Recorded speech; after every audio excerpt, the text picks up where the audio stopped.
إن الحمد لله نحمده ونستعينه ونستغفره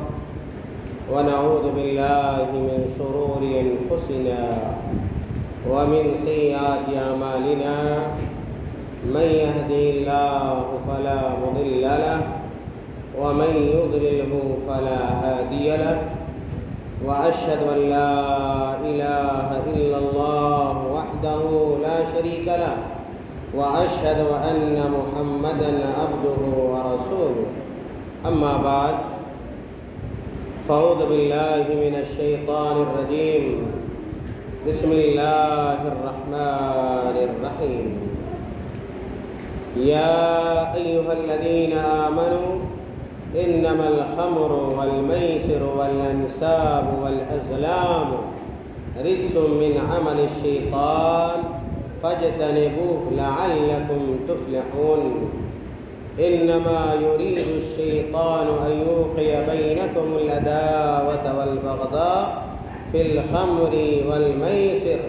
ويصدكم عن ذكر الله وعن الصلاة فهل أنتم منتهون وقال النبي صلى الله عليه وسلم كل مسكر حرام وقال صلى الله عليه وسلم ما أسكر كثيره فقليله حرام۔ محترم حاضرین بستی اور بزرگوں،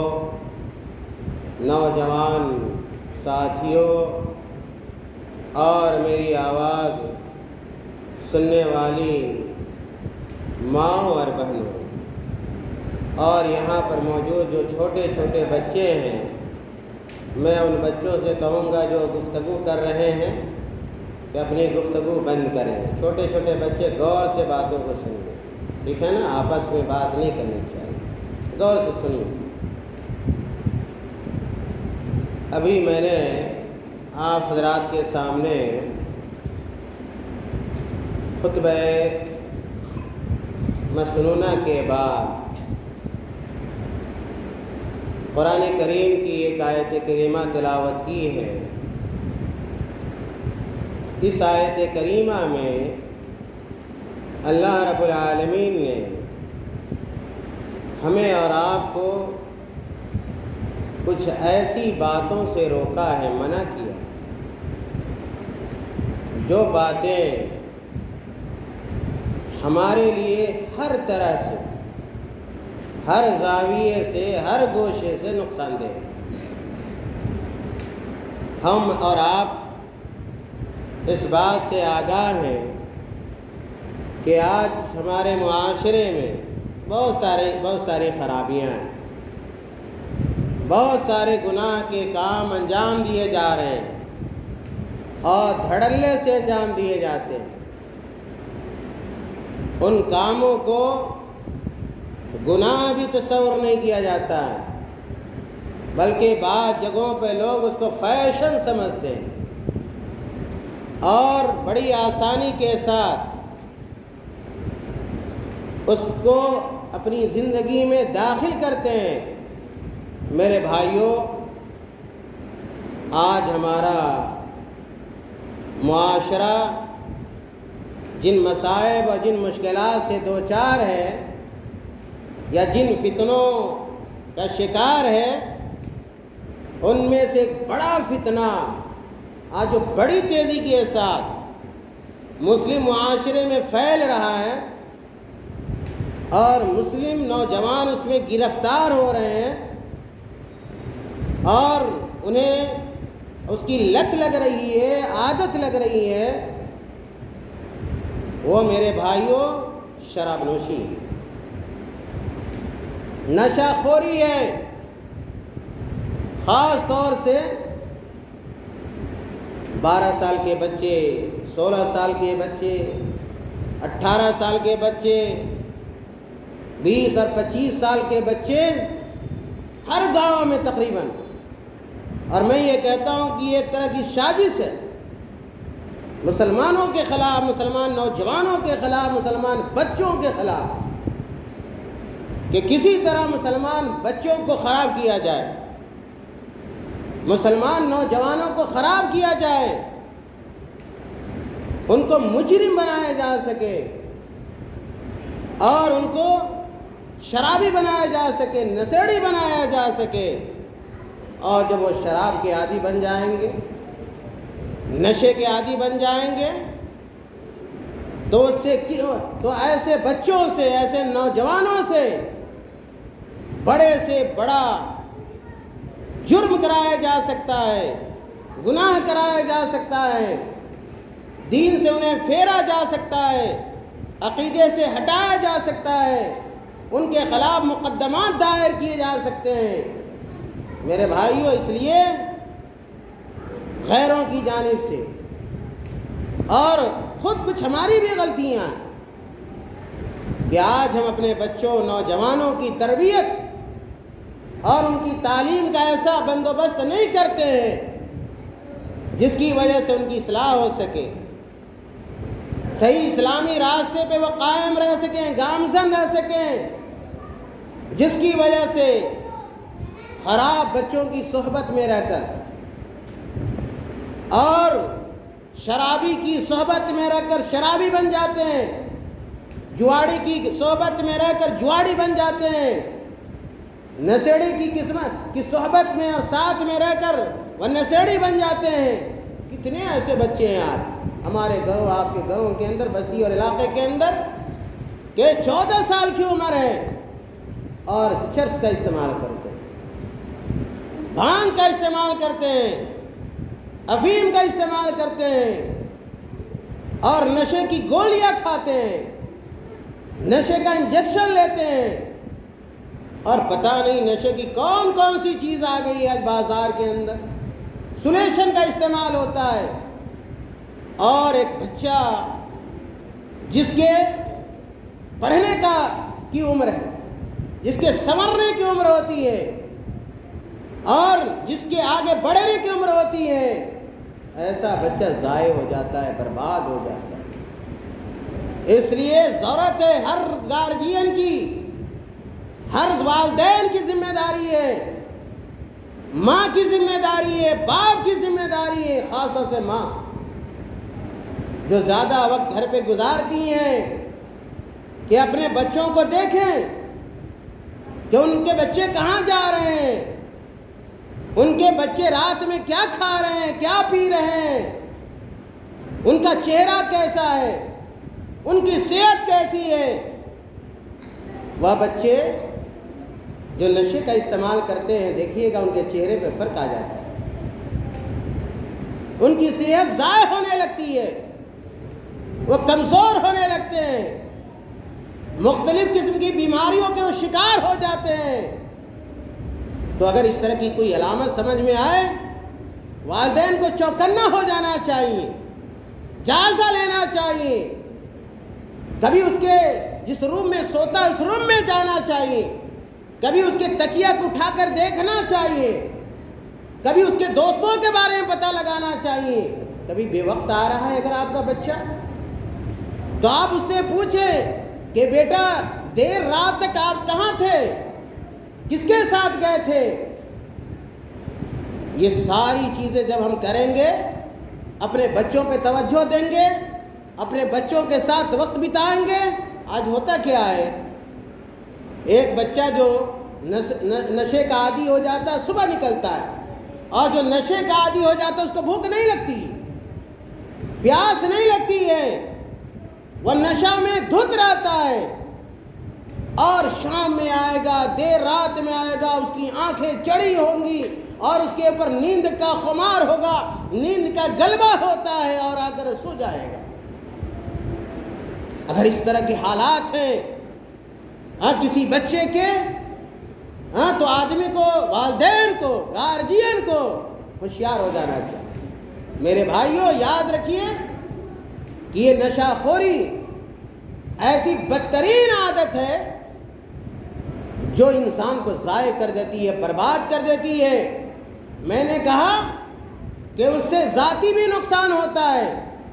سماجی بھی نقصان ہوتا ہے، اقتصادی بھی نقصان ہوتا ہے، اخلاقی بھی نقصان ہوتا ہے، دینی بھی نقصان ہوتا ہے، ہر طرح کا نقصان۔ اسی لیے شراب کو، نشے کو ام الخبائث کہا گیا ہے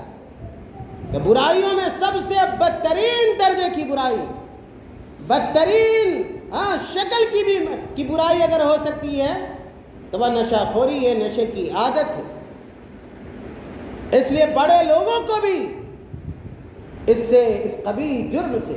اس قبیح عمل سے اور اس بڑے گناہ سے بچنا چاہیے، اور خاص طور سے جو ہمارے بچے ضائع ہو رہے ہیں، بچے جو نشے کے عادی بن رہے ہیں، مجرم بنایا جا رہا ہے ان کو، اور ان کو کرمنل بنایا جا رہا ہے۔ میرے بھائیوں، اپنے بچوں کی حفاظت کیجیے۔ اگر ہم اور آپ اپنے بچوں کی حفاظت نہیں کریں گے تو ہمارا معاشرہ بد سے بدتر ہو جائے گا، فاسد ہو جائے گا، خراب ہو جائے گا،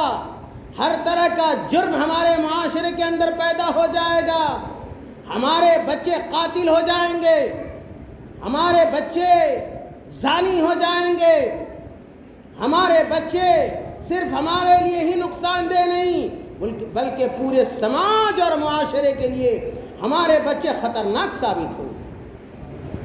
یہی ساری وجوہات ہیں، یہ نشہ خوری اور شراب نوشی کی یہی تباہ کاریاں ہیں اور ہلاکت خیزیاں ہیں، نقصانات ہیں،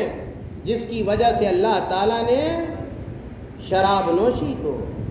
نشہ خوری کو حرام قرار دیا۔ اللہ تعالیٰ نے قرآن کریم کے ارشاد فرمایا، میں نے وہ آیت پڑھی آپ کے سامنے، اللہ تعالیٰ نے کہا یا ایھا الذین آمنوا، اے وہ لوگوں جو ایمان لائے ہو، سنو، مردوں سنو، بچوں سنو، نوجوانوں سنو، اللہ تعالیٰ کے ارشاد ہے، اللہ تعالیٰ آپ کے ایمان کو مخاطب کر رہا ہے اور اس کو جوش میں لانا چاہتا ہے، ایمان کا واسطہ دیا ہے۔ اللہ تعالیٰ نے کہا یا ایھا الذین آمنوا، اے وہ لوگوں جو ایمان لائے ہو، انما الخمر والمیسر والانصاب والازلام رجس من عمل الشیطان۔ اللہ تعالیٰ نے کہا کہ یہ شراب، یہ جوا، یہ آستانے اور یہ قسمت معلوم کرنے کا تیر، یہ ساری چیزیں نجس ہیں، ناپاک۔ یہ شراب کہا اللہ تعالیٰ نے کہا خمر، یہ شراب جس کو تم پیتے ہو، جوا جو تم کھیلتے ہو، ہار جاتے ہو، کبھی اپنے گھر کو تباہ کر لیتے ہو، بال بچوں کی زندگی کو جوا کی وجہ سے تباہ کر لیتے ہو، شراب کی وجہ سے تباہ کر لیتے ہو۔ کتنی ایسی مثالیں ہیں، کتنی ایسی مثالیں ہیں کہ کوٹھیوں والے تھے، مال و دولت والے تھے، گاؤں کے بڑے لوگوں میں شمار ہوتا تھا، لیکن جب شراب کی لت لگ گئی، شراب کے عادی بن گئے، جوئے کے عادی بن گئے، نہ ان کی جوانی رہی، نہ ان کی توانائی رہی، نہ ان کی صحت رہی، نہ ان کا گھر رہا، نہ ان کے بال بچے رہے، ساری چیزیں تہو بالا ہو گئی، فقیر ہو گئے، کوٹھوں میں سونے والے، کوٹھیوں میں عیش و آرام کرنے والے اور مالداروں میں گنے جانے والے اور مہنگی گاڑیوں پہ چلنے والے، اے سیوں میں سونے والے، کولر لگا کر سونے والے، یہ سب راستے پہ آ گئے، روڈ پہ آ گئے، بھکاری بن گئے، دوسروں کے محتاج بن گئے۔ میرے بھائی، اسی لیے اللہ تعالیٰ نے کہا کہ شراب حرام ہے، جوا حرام ہے، اور آگے اللہ تعالیٰ نے کہا کہ رجس من عمل الشیطان، ناپاک ہے یہ شراب، یہ جوا اور دوسری چیزیں جس کا اس آیت میں تذکرہ ہوا، کہا اللہ تعالیٰ نے ناپاک چیزیں، اور ایک اچھی فطرت کا انسان، اچھی طبیعت کا انسان، وہ کبھی بھی ناپاک چیزوں کو استعمال نہیں کر سکتا۔ جو چیزیں نجس ہوں، غلیظ ہوں، حرام ہوں، مر جانا گوارا کر لے گا، لیکن کبھی ناپاک چیزوں کو اپنے ہونٹ سے نہیں لگائے گا، اپنے حلق سے نہیں اتارے گا۔ اللہ تعالیٰ نے کہا رجس من عمل الشیطان، اور یہ شیطانی عمل ہے، یہ شراب پینا یہ شیطانی عمل ہے، انسان کا عمل نہیں ہو سکتا۔ شیطان ورگلاتا ہے، شیطان ورگلاتا ہے کہ شراب پی لو تازگی آ جائے گی، تازگی پیدا ہو جائے گی۔ حالانکہ جب ایک انسان شراب پیتا ہے اس کی عقل ماری جاتی ہے، عقل پہ پردہ پڑ جاتا ہے، اس کو پتہ ہی نہیں چلتا کہ کون سی چیز ہمیں کرنی چاہیے، کون سی چیز نہیں کرنی چاہیے، کون سا عمل ہمارے لیے حلال ہے، کون سا حرام ہے، کون سا جائز ہے، کون سا ناجائز ہے۔ ایک شرابی جب شراب پی کر آتا ہے کوئی تمیز نہیں ہوتی، اچھے برے کی تمیز نہیں ہوتی ہے، گھر کے اندر آتا ہے طوفان بدتمیزی پیدا کرتا ہے، ماں ملتی ہے اس کو بھی برا بھلا کہہ جاتا ہے، بیٹی ملتی ہے اس کو بھی تماچا لگا دیتا ہے، بیوی ملتی ہے اس کو بھی جوتا لات لگاتا ہے، گالی گلوچ بکتا ہے۔ میرے بھائیوں کیوں؟ شیطان تو یہی چاہتا ہے نا۔ اور اللہ تعالیٰ نے کہا من عمل الشیطان، جب شیطانی کام کرو گے، شیطانی چیز کو اگر پئیں گے تو اس کا اثر بھی ویسے ہی ہوگا، آپ کے اعمال، آپ کے حرکات، آپ کے سکنات بھی شیطانی ہو جائیں گے۔ میرے بھائیوں تو اللہ تعالیٰ نے شراب کو شیطانی عمل قرار دیا، اور اس کے بعد پھر کہا اللہ تعالیٰ نے فَاجْتَنِبُوهُ فَاجْتَنِبُوهُ، کہ مسلمانوں ایمان کا تقاضا ہے، ایمان کا واسطہ ہے۔ کوئی مومن آدمی شراب کے قریب چلا جائے، بھٹی میں چلا جائے اور دکان سے شراب خرید کر لائے اور اس کو پیے، نہیں، فَاجْتَنِبُوهُ، مسلمانوں مومنوں تمہیں بچنا، اجتناب کرنا ہے، اور اگر آپ اجتناب کریں گے تو اللہ تعالیٰ نے کہا لعلکم تفلحون، کیا فائدہ ہوگا؟ دنیا میں بھی کامیاب ہو جاؤ گے، اللہ تعالیٰ اخروی کامیابی بھی عطا کر دے گا۔ یہ اللہ تعالیٰ کی ضمانت ہے کہ شراب سے اجتناب کریں گے، آپ کی دنیا بھی بنے گی اور آخرت بھی سنورے گی۔ شراب کے نقصانات کو اللہ تعالیٰ نے اس آیت کریمہ میں آگے اگلی آیت میں ذکر کیا۔ اللہ تعالیٰ نے کہا قرآن کریم کے اندر انما یرید الشیطان ان یوقع بینکم العداوۃ والبغضاء فی الخمر والمیسر، کہ یہ شیطان شراب کے ذریعے، جوے کے ذریعے چاہتا ہے کہ تمہارے درمیان دشمنی پیدا کر دے۔ آپ دیکھیے گا شرابی جب شراب پی کر آتا ہے، جب چلے گا، جہاں سے چلے گا، جس دکان سے چلے گا، اور جہاں اس نے شراب پی ہوتی ہے جب وہاں سے چلے گا، بھٹی سے چلے گا، تو وہیں سے لڑائی، وہیں سے جھگڑے، جب گیا ہوگا تو دوست بن کے جاتا ہے، اور ایک کا ہاتھ دوسرے کے کندھے پہ ہوتا ہے۔ خود شرابیوں کے مابین بھی بڑی دوستی ہوتی ہے، ادھر سے بات چیت کرتے ہوئے جائے گا وہاں، اور جب شراب پی کر آئے گا تو دیکھیے گا دونوں لڑتے ہوئے آ رہا ہے، ہاں وہ اس کو مار رہا ہے، وہ اس کو مار رہا ہے، وہ اس کو گالی دے رہا ہے، وہ اس کو گالی دے رہا ہے۔ یہ کیوں ہے؟ میرے بھائیو اللہ تعالیٰ نے اسی چیز کو بیان کیا کہ شراب کی وجہ سے یہ ساری چیزیں ہوتی ہیں، دوست دشمن ہو جاتا ہے، دوستی دشمنی میں بدل جاتی ہے۔ میں نے کہا گھر پہ آتا ہے تو گھر میں بھی طوفان بدتمیزی پیدا کرتا ہے، بیوی کو مارتا ہے، بیٹے کو مارتا ہے، بیٹیوں کو مارتا ہے، بھائیوں کو مارتا ہے، بہنوں کو مارتا ہے۔ یہ سب کون کرا رہا ہے؟ شراب کرا رہا ہے۔ شراب کے نقصانات ہیں۔ اللہ تعالیٰ نے کہا انما یرید الشیطان، شیطان تو یہی چاہتا ہے ان یوقع بینکم العداوۃ والبغضاء، کہ تمہارے مابین دشمنی پیدا کر دے، دشمنی ڈال دے، بغض و حسد ڈال دے، نفرت ڈال دے۔ وہاں مقدمات ہوتے ہیں، لڑائیاں ہوتی ہیں، خون ریزی بھی ہو جاتی ہے نشے کے چکر میں۔ میرے بھائیوں، اور یہ سب کچھ ہوتا ہے شراب کی وجہ سے، یہ سب کچھ ہوتا ہے جوئے کی وجہ سے۔ اور دیکھیے شراب کے نقصانات، اللہ تعالیٰ نے آگے کہا وَيَصُدَّكُمْ عَنْ ذِكْرِ اللَّهِ، اور یہ شراب تمہیں اللہ کے ذکر سے روک دیتا ہے۔ اللہ کی یاد سے روک دیتا ہے۔ شرابی کا کوئی رشتہ ناتا اللہ سے نہیں ہوتا ہے، اللہ کی یاد اسے نہیں آتی ہے، اللہ تعالیٰ کے کلمات اس کی زبان سے ادا نہیں ہوتے ہیں، ذکر و اذکار نہیں پائے جاتے ہیں، گالیاں پائی جاتی ہیں، اول فول بکے گا، لیکن یہ توفیق نہیں ہوگی کہ اللہ تعالیٰ کا نام لے لے۔ اور سب سے بڑا جو ذکر ہے اللہ تعالیٰ کا وہ نماز ہے۔ اللہ تعالیٰ نے کہا وَعَنِ الصَّلَاةِ، خاص طور سے یہ شراب، یہ جوا انسان کو نماز سے غافل کر دیتا ہے۔ میرے بھائیوں، یہ سب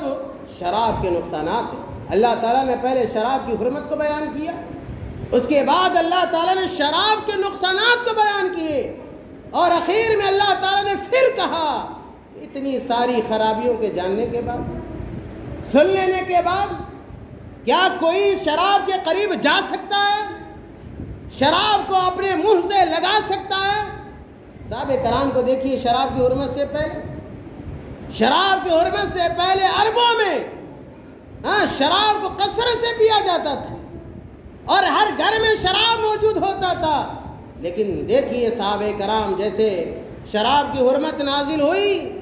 صحابہ کرام کہتے ہیں کہ جب ہم نے شراب کی حرمت سے متعلق آیتوں کو سنا کہ اب شراب حرام ہو گیا، اس کی حرمت نازل ہو گئی، تو اگر کسی کے ہونٹ تک، کسی کے منہ تک اگر شراب پہنچ چکا تھا، یا کہ اس کی سرائی موجود تھی، مٹکا موجود تھا، گلاس موجود تھا، انہوں نے اندر لے جانا گوارا نہیں کیا۔ حدیث میں آتا ہے کہ شراب کی حرمت کے بعد صحابہ کرام نے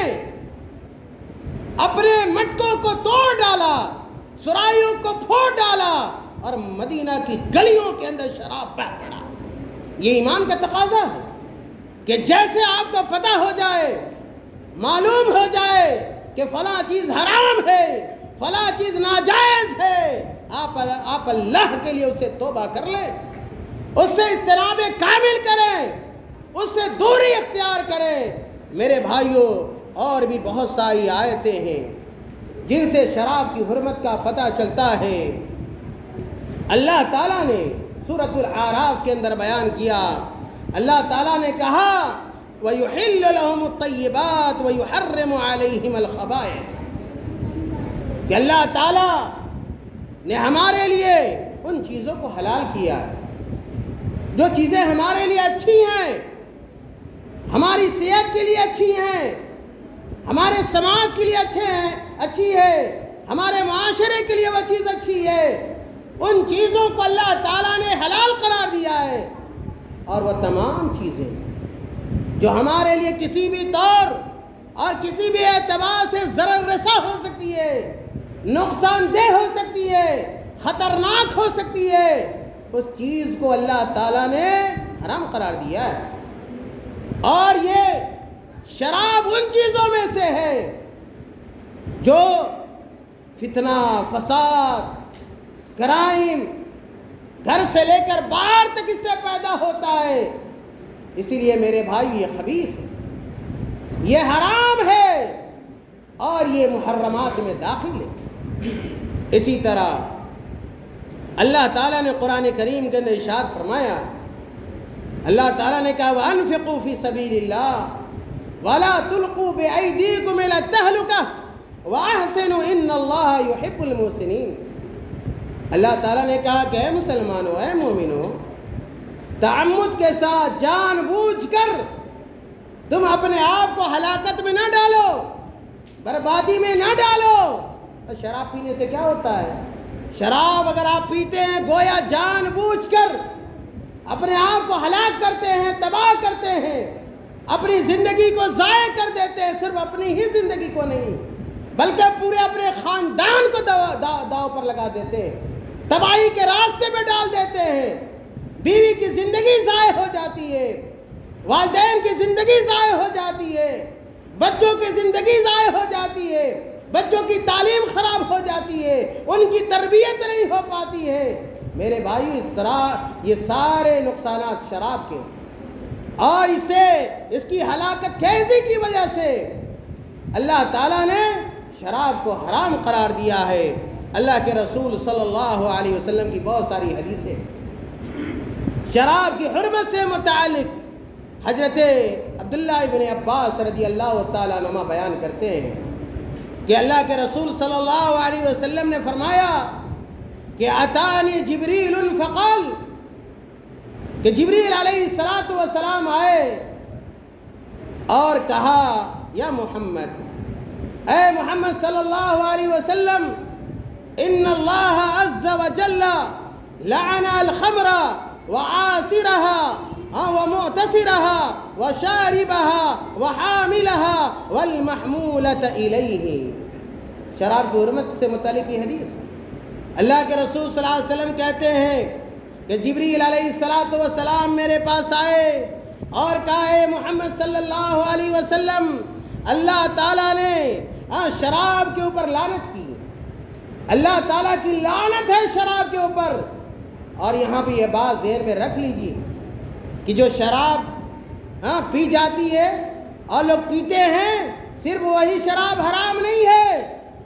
شراب کے اندر وہ تمام چیزیں آ جاتی ہیں جس کی وجہ سے نشہ پیدا ہو، جیسا کہ اللہ کے رسول صلی اللہ علیہ وسلم نے حدیث کے اندر بیان کیا ہے۔ میرے بھائیو، تو اللہ کے نبی صلی اللہ علیہ وسلم نے کہا کہ اللہ تعالیٰ کی لعنت ہے شراب کے اوپر، اور شراب بنانے والے کے اوپر، شراب خریدنے والے کے اوپر، اور اسی طرح شراب پینے والے کے اوپر، شراب ڈھونے والے کے اوپر، جہاں تک شراب پہنچایا جائے وہاں اس پر بھی، لے جانے والے کے اوپر بھی۔ میرے بھائیوں، ان تمام اسی طرح شراب خریدنے والے کے اوپر، شراب بیچنے والے کے اوپر، اس کو پہنچانے والے کے اوپر، تمام لوگوں پر اللہ کی لعنت ہوتی ہے۔ اس حدیث سے بھی یہ پتہ چلتا ہے کہ شراب حرام ہے اور اللہ تعالیٰ کی لعنت ہوتی ہے شرابیوں پر، نشیڑیوں پر۔ میرے بھائیوں، اسی طرح ابو موسیٰ اشعری رضی اللہ تعالیٰ عنہ بیان کرتے ہیں کہ اللہ کے رسول صلی اللہ علیہ وسلم نے ارشاد فرمایا، وہ حدیث میں نے پڑھی کہ کل مسکر حرام، صحیح بخاری کی روایت، اللہ کے نبی صلی اللہ علیہ وسلم نے کہا کل مسکر حرام، ہر نشاور چیز حرام ہے۔ اب دیکھیے، آپ جو کھاتے ہیں، جو پیتے ہیں، کس چیز کے اندر نشہ ہے، وہ تمام چیزیں نشے والی چیزیں اللہ کے نبی صلی اللہ علیہ وسلم نے حرام قرار دیا ہے۔ اور اگر آپ جانے انجانے میں اس گناہ میں ملوث ہیں، کوئی جوان ملوث ہے، کوئی بوڑھا ملوث ہے، کوئی بچہ ملوث ہے، ایمان کا تقاضا ہے اور مسلمان ہونے کا تقاضا ہے، مومن ہونے کا تقاضا ہے کہ اللہ سے توبہ کر لے، اللہ سے استغفار کر لے، اللہ سے معافی مانگ لے، اور اس طرح کے گناہوں سے جو اس کے لیے خود نقصان دہ ہے اور دوسرے لوگوں کے لیے بھی نقصان دہ ہے، اور میں نے کہا پورے گاؤں، پورے سماج، پوری مسلمان کمیونٹی کے لیے خطرناک ہے۔ ایسے خطرناک مرض سے باہر نکلنے کی کوشش کرے۔ اسی طرح جابر بن عبداللہ رضی اللہ تعالیٰ عنہ بیان کرتے ہیں کہ اللہ کے نبی صلی اللہ علیہ وسلم نے کہا ما اسکر کثیرہ فقلیلہ حرام، کہ وہ نشہ جس کے زیادہ استعمال کرنے سے آپ کو نشہ آ جائے تو اس کا کم استعمال کرنا بھی حرام ہے۔ یہ نہیں کہہ سکتے یہ تو معمولی مقدار ہے، اس سے کیا فرق پڑے گا، نہیں، کہ اگر اس کے زیادہ اس چیز کا استعمال کریں تو اگر نشہ آ سکتا ہے تو کم بھی استعمال کریں گے پھر بھی کیا ہے، اس کا وہی حکم ہے، حکم بدلنے والا نہیں۔ نشہ کم ہو یا یہ کہ زیادہ ہو، یاد رکھ لیجئے ہر حال میں وہ حرام ہے۔ میرے بھائیوں، اسی طرح اللہ کے رسول صلی اللہ علیہ وسلم نے بیان فرمایا، حضرت عثمان بن عفان رضی اللہ تعالیٰ نے بیان کرتے ہیں کہ اللہ کے نبی صلی اللہ علیہ وسلم نے کہا اجتنبوا الخمر فإنها ام الخبائث، کہ خمر سے اجتناب کرو، شراب سے بچو، نشے سے بچو، خود بچو، بال بچوں کو بچاؤ، اور یاد رکھ لو تمام برائیوں کی جڑ کیا ہے، یہ نشہ ہے، نشہ ہے۔ نشہ سے بچیے گا، آپ کی صحت اچھی رہے گی، آپ کا گھر اچھا رہے گا، آپ کا خاندان اچھا رہے گا۔ اس لیے اللہ کے واسطے اس کو ترک کیجئے، اور گناہوں سے توبہ کیجئے۔ بہت ہی خطرناک مرض ہے، اور میں نے شروع میں کہا اس کے بہت سارے نقصانات ہیں۔ آپ کی صحت خراب ہوتی ہے، امانت میں خیانت پیدا ہوتا ہے، آپ کا مال برباد ہوتا ہے، میں نے کہا کتنے بڑے لوگ، مالدار لوگ سڑک پہ آ گئے۔ اگر آپ نشے کے عادی ہوں گے، شراب کے عادی ہوں گے، آپ کیا لاکھ آپ پیسے ہو، آپ کے پاس دولت ہو، آپ روڈ پہ آ جائیے۔ اس لیے آپ اپنی فکر کیجئے، اپنے مستقبل کو دیکھیے، اپنے بال بچوں کو دیکھیے، اور شراب سے اجتناب کیجئے۔ میں نے کہا کہ سماج کا بھی نقصان ہوتا ہے، والدین کہ اگر باپ شرابی ہے تو بیٹے کی قدر نہیں کرتا، بیٹا اگر شرابی ہو گیا بدقسمتی سے تو باپ کی قدر نہیں کرتا ہے، اگر بھائی ہے تو دوسرے بھائی کی قدر نہیں کرتا ہے، اگر شوہر ہے بیوی کی قدر نہیں کرتا ہے۔ میرے بھائی یہ ساری تباہ کاریاں ہیں شراب کی۔ اسی طرح اخلاقی نقصانات بھی ہوتے ہیں۔ میں نے کہا قتل و غارت کری کا معاملہ بھی آتا ہے، خون ریزی بھی ہوتی ہے۔ یہ ساری چیزیں میرے بھائیوں یہ شراب کے کوکھ سے جنم لیتی ہیں۔ اس لیے یاد رکھیے یہ شراب حرام ہے، اور اگر آپ مومن ہیں، مسلمان ہیں، اللہ پر ایمان رکھتے ہیں، اللہ کے رسول صلی اللہ علیہ وسلم پر ایمان رکھتے ہیں، تو اللہ کے لیے اس بڑے گناہ سے، اس حرام عمل سے، حرام کام سے مکمل طور پہ بچنے کی کوشش کیجئے۔ اس کا فائدہ آپ کو بھی پہنچے گا، آپ کے گھر کو بھی پہنچے گا، آپ کے بال بچوں کو پہنچے گا، آپ کی بستی کو پہنچے گا، اور آپ کے پورے سماج کو پہنچے گا۔ امن ہوگا اور عافیت ہوگی، سکون ہوگا، اطمینان ہوگا آپ کے گاؤں کے اندر، آپ کے محلے کے اندر۔ تو انہی باتوں پر میں اپنی تقریر ختم کرتا ہوں، اس لیے کہ اور بھی ہمارے مشائخ ہیں، انہیں بھی اپنی بات کہنی ہے۔ وصلی اللہ علی نبینا محمد۔